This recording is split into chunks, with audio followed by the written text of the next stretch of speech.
Assalamualaikum warahmatullahi wabarakatuh. Bumi kita memiliki luas sekitar 500 juta kilometer persegi. 70%-nya adalah lautan. Luas daratannya hanya sekitar 149 juta kilometer persegi. Menurut para peneliti, manusia telah 90% menjelajahi daratan, sedangkan lautan hanya sekitar 57,8% saja. Itu berarti masih ada tempat-tempat yang masih belum terjamah oleh manusia. Ini yang menjadi menarik untuk dibahas, sobat. Apakah tempat-tempat yang belum terjamah tersebut merupakan salah satu dari tempat yang misterius yang ada di dalam Al-Quran dan hadis? Banyak dari sobat semuanya yang sudah mengetahui tentang Dajjal. Di hadis dan Al-Quran disebutkan bahwasanya Dajjal merupakan salah satu dari 10 tanda datangnya kiamat kubro. Jika Dajjal telah muncul, maka dunia saat itu telah diambang kehancuran besar. Dia dipenjarakan Allah Subhanahu wa Ta'ala di suatu pulau misterius dan dijaga oleh seekor hewan yang bisa berbicara yang bernama Al-Jassasa. Ada hadis Nabi SAW yang mengungkapkan tentang pulau ini. Namun, Nabi SAW tidak merincikan secara jelas lokasi persisnya berada di mana. Hanya saja, Rasulullah menunjukkan arahnya. Dajjal akan keluar dari perkampungan Yahudi Asbahan. Bersamanya ada 70.000 orang Yahudi. Hadis yang diriwayatkan Anas radhiyallahu an, Dajjal akan keluar dari bumi dari arah timur yang dinamakan dengan Khurasan. Hadis yang diriwayatkan Abu Bakar As-Siddiq radhiyallahu an. Artinya secara pasti bahwasanya tempat munculnya Dajjal adalah di sebelah timur dan tak jauh dari daerah yang bernama Khurasan. Maka di manakah sekarang Khurasan itu berada? Kalau sekarang Khurasan ini terletak di negara Iran sebelah timur, sekarang nama Khurasan dijadikan sebuah nama provinsi di sana.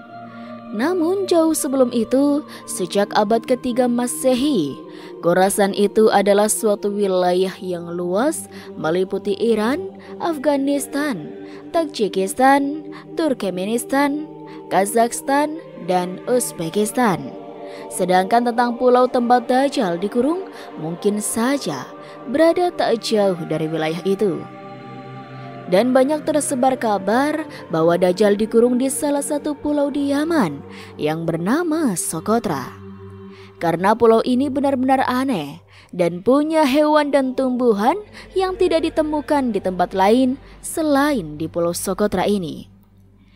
Banyak orang yang mengaitkan tentang pulau Socotra ini sebagai pulau Dajjal. Namun ada pula yang mengatakan Dajjal di segitiga Bermuda. Dan ada beberapa pendapat lain yang menyebutkan tentang di mana pulau Dajjal ini sebenarnya. Intinya adalah sebuah petunjuk bahwasanya tempat Dajjal dipenjara adalah di sebuah pulau. Dan satu-satunya orang yang pernah ke pulau itu dan bertemu Dajjal adalah Tamim Ad-Dari yang hidup sezaman dengan Nabi SAW. Tamim pun tak sengaja bertemu Dajjal karena ketika itu kapalnya terombang-ambing selama 1 bulan dan terdampar di sebuah pulau yang entah ada di mana. Logikanya sobat, kejadian Tamim ini tidak pernah terulang lagi dan bahkan sampai saat ini bisa disimpulkan bahwasanya pulau tempat di mana Dajjal dipenjara memiliki lokasi yang tidak biasa atau bisa juga dibilang dia bukan berada di dimensi manusia. Makanya tidak bisa ditemukan.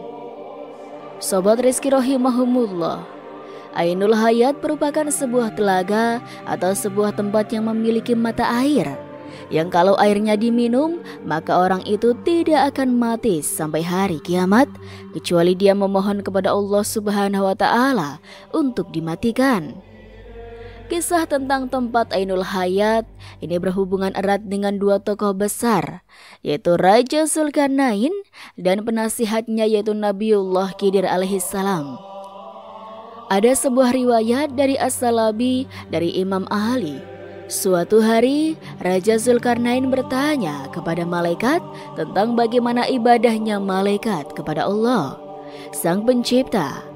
Kemudian, malaikat pun memberitahu kepada Zulkarnain bahwasannya ada malaikat yang sejak dia diciptakan, dia selalu sujud dan tak pernah mengangkat kepalanya untuk selamanya. Karena dia tidak mau menyia-nyiakan waktu untuk selalu beribadah kepada Tuhannya. Maka Zulkarnain yang mendengar penuturan dari malaikat, dia menjadi tertarik. Sebab Zulkarnain ingin hidup abadi supaya dia bisa lebih lama beribadah kepada Allah Subhanahu wa Ta'ala. Lalu dicarilah telaga itu oleh Zulkarnain dan Khidir alaihissalam beserta dengan pasukan kerajaannya. Kemudian mereka menemukannya di tempat terbitnya matahari.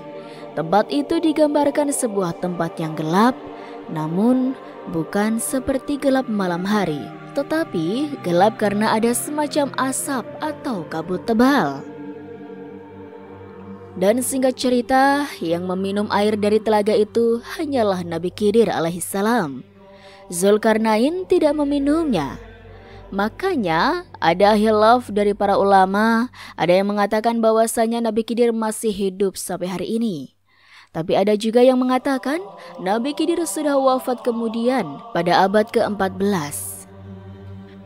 Ada seorang penjelajah yang bernama Juan Ponce de Leon yang diutus oleh seorang raja yang bernama Raja Ferdinand Ponce de Leon. Ditugaskan dalam memimpin ekspedisi pencarian mata air keabadian atau dalam Islamnya disebut dengan Ainul Hayat. Tapi sampai akhir hayatnya, Ponce de Leon tidak menemukannya. Dia tewas karena dipanah oleh suku pedalaman dari India. Artinya teman-teman, tempat ini masih misterius sampai hari ini. Bayangkan saja, jika tempat ini sudah benar-benar ditemukan, pastilah orang-orang di seluruh dunia akan meminumnya dan tak akan lagi takut akan kematian. Sobat Rizky rahimahumullah, tembok ini ternukil di dalam Al-Quran, surah Al-Kahfi, dan beberapa hadis sahih. Singkatnya, tembok besi yang dibuat oleh Raja Zulkarnain ini berfungsi untuk mengurung dua kabilah perusak, yaitu Ya'juj dan Ma'juj. Tembok ini akan runtuh ketika dunia diambang kiamat, dan kaum yang ada di dalamnya akan melakukan pengerusakan di seluruh dunia. Jumlah kaum ini sangat banyak, sobat. Diriwayatkan kalau ada satu manusia, berarti jumlah Ya'juj dan Ma'juj adalah 999. Menurut survei pada tahun 2021, penduduk bumi adalah 7.888 miliar. Artinya, jumlah Ya'juj dan Ma'jujnya adalah 7.888 miliar dikali dengan 999. Pastinya itu jumlah yang luar biasa banyaknya. Bayangkan sobat, kalau mereka semua keluar, pasti bumi ini akan padat dan berdesak-desakan. Dan logikanya, di mana lokasi lubang mereka ini? Kalau jumlahnya saja begitu besar, dan mustahil kalau itu hanya ada di sebuah pulau. Untuk jumlah sebanyak itu dibutuhkan minimal sebuah benua yang sangat luas. Dan jawaban yang paling masuk akal adalah tembok Zulkarnain bisa saja ada di dimensi lain, atau memang sengaja Allah Subhanahu wa Ta'ala tutupi atau dibedakan dengan dunia manusia. Sobat Rizky rahimahumullah, tadi kita berbicara tentang pulau, telaga, dan tembok misterius. Kali ini tempat yang misterius adalah sebuah gunung. Kisahnya pernah disabdakan Nabi Shallallahu Alaihi Wasallam ketika sahabat beliau yang bernama Abdullah ibnu Salam tengah bertanya kepada Nabi Shallallahu Alaihi Wasallam, "Ya Rasulullah, dengan apa bumi ini bisa tenang?" Nabi Shallallahu Alaihi Wasallam bersabda, "Dengan beberapa gunung." Kemudian Abdullah ibnu Salam melanjutkan bertanya, "Lalu dengan apa gunung-gunung itu dikokohkan?" Nabi Shallallahu Alaihi Wasallam bersabda, dengan Gunung Qaf yang terbuat dari batu zamrud hijau dan birunya langit. Dan para ahli tafsir mengatakan bahwasanya Gunung Qaf merupakan induk semua gunung yang ada di dunia ini. Ada beberapa pendapat mengenai keberadaan Gunung Qaf. Raja Zulkarnain pernah naik ke gunung ini, mengenai letaknya ada di antara Yordania dan Arab Saudi. Namun ada juga berpendapat lain mengatakan letaknya ada di daerah Yaman. Selain itu, ada yang menyebutkan Gunung Qaf berada di suatu daerah sebelum Persia, dekat tembok Ya'juj dan Ma'juj. Gunung Qaf dihuni oleh para rijalul ghaib dari wali Allah yang berjumlah 70 orang yang menjauhkan diri dari duniawi.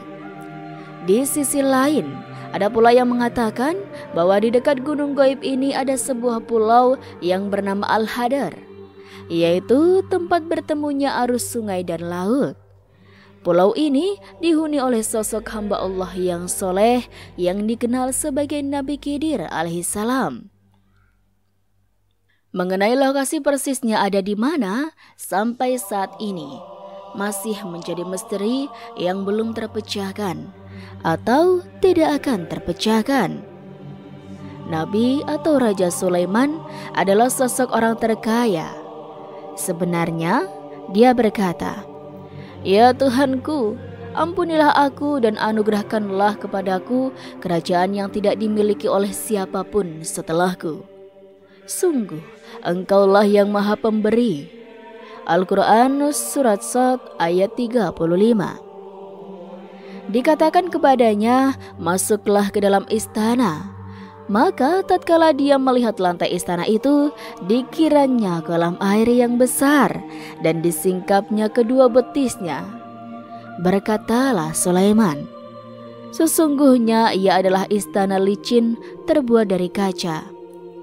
Berkatalah Balqis, ya Tuhanku, sesungguhnya aku telah berbuat zalim terhadap diriku, dan aku berserah diri bersama Sulaiman kepada Allah, Tuhan semesta alam. Al-Quran Surat An-Naml ayat ke-44. Saking luar biasanya bentuk istana ini sampai-sampai ternukil di dalam Al-Quran. Menurut beberapa ahli sejarah, istana megah Sulaiman dibangun oleh manusia dan bangsa jin. Makanya istana dari Nabi Sulaiman ini istimewa. Tidak bisa jika dibandingkan dengan bangunan-bangunan modern seperti sekarang ini. Istana Nabi Sulaiman disebut dengan Solomon Temple atau Kuil Sulaiman. Hal ini sesuai dengan literatur bangsa Yahudi. Istana Nabi Sulaiman alaihissalam sekarang sudah tidak ada lagi, alias sudah runtuh.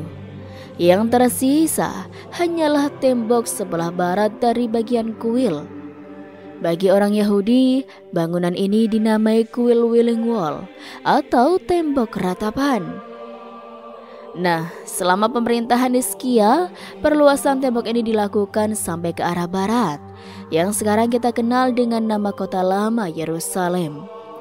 Pada tahun 2005, seorang arkeolog bernama Eilat Mazar menemukan sisa-sisa peninggalan Raja Sulaiman. Dia menemukan situs pintu gerbang dengan lengkungan setinggi 18 meter yang dinamakan struktur batu melangkah.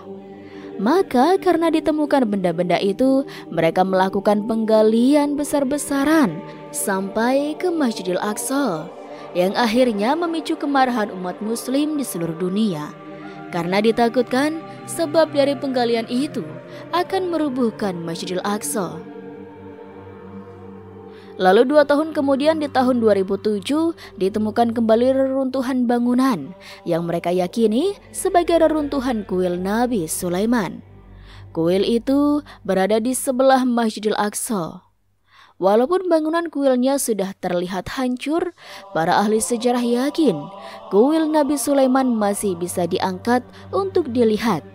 Dan di lokasi yang sama ditemukan beberapa peninggalan-peninggalan seperti keramik dan perabotan yang terkubur selama ribuan tahun. Menurut mereka, penemuan ini dianggap penting untuk mengetahui peradaban dan kemajuan yang telah dicapai manusia di masa Nabi Sulaiman dan Nabi Daud alaihissalam. Kuil atau istana Nabi Sulaiman ini merupakan lambang dari simbol kekuatan serta sebagai bentuk pengakuan atas bangsa Yahudi kepada dunia, sehingga sangat berguna bagi kaum Yahudi yang pada intinya mereka mau mencari kuil Sulaiman dengan cara menghancurkan Masjidil Aqsa yang merupakan salah satu tempat yang dimuliakan Nabi kita. Wallahu a'lam bishawab. Itulah sobat sedikit kisah kali ini, kurang lebihnya Rizky mohon maaf. Sampai jumpa lagi di kisah-kisah selanjutnya ya sobat. Sekian dari Rizky. Wassalamualaikum warahmatullahi wabarakatuh.